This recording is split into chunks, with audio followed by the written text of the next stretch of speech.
Hey y'all, it's Melody from Green Mountain Farm, and today I'm making two kinds of soap at once. So one is going to be oat and honey, and the other is going to be simply soap.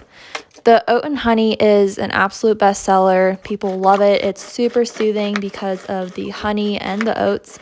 The oats are slightly exfoliating, the honey adds moisturizing properties, and it makes it super, super bubbly and luxurious. And then the Simply soap is another bestseller because people love it if they have sensitivities either for their skin or to smells or anything. They love it because of its simple ingredients, and it's literally just my base oils and butters, goat milk, and kaolin clay. So super gentle and very good for sensitive skin. So as always, I start by mixing my frozen goat milk with my lye or sodium hydroxide.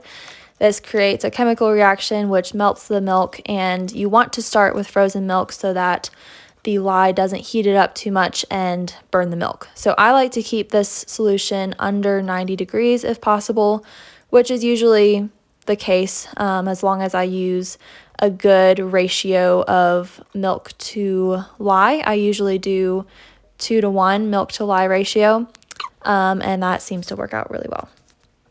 This milk was actually milked exactly a year ago from this month, so that was pretty cool to pull it out of the freezer. Isla is the one who produced this milk, and she is now retired, so it's pretty special using her milk up, and we're actually getting close to running out of milk, so we'll be breeding Astrid here soon, so we'll have milk in January. So my milk and lye is 84 degrees and my oils are 88 degrees, which is absolutely perfect. I like to keep everything below 90 if possible.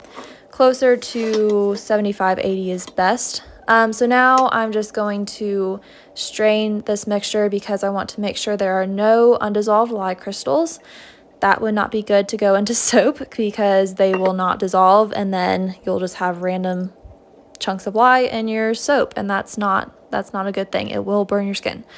So I always strain my goat milk, and it's pretty interesting because when I strain it, the fat in the milk will actually turn to soap, and so that's what's sitting in the strainer here. So I'm not shoving that through the strainer, I'm just moving it around to get as much milk out as possible. So now I'm just going to mix the soap together until it emulsifies or binds together. I don't want it to come to a trace quite yet because I am making two different kinds of soap. I don't want it to get too thick, especially with the oat and honey soap. That one can get thick pretty fast because the sugars in the honey help it trace faster.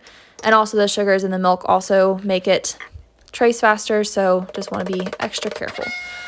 So here's the Simply soap. I just poured off half of the batter, and now I'm mixing in kaolin clay. It's literally just butters, oils, goat milk, and kaolin clay. Such an amazing soap. So I'm just mixing this until it comes to a light trace, and then I will get as much soap off of that blender as possible, and then go ahead and pour it into the molds. This is such a satisfying pour. It's so creamy and buttery. Just wait until you see the cut. It's absolutely amazing.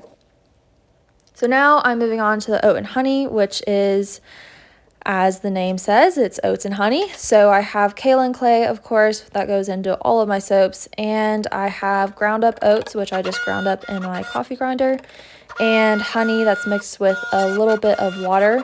I do, I think it's 1 teaspoon of ground oats per pound of oil, and then 1 teaspoon of honey per pound of oil. So this soap obviously thickened up pretty fast because of the added sugars, and look at that color. The honey makes it heat up and kind of caramelize. It doesn't burn, it just like caramelizes, and it's such a pretty honey color, I think.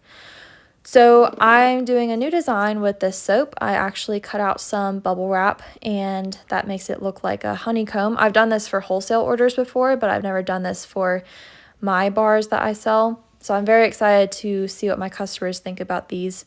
And then this is probably my favorite soap texture. I absolutely love it. It's so satisfying, and it's just so creamy, and oh my gosh, I love this soap.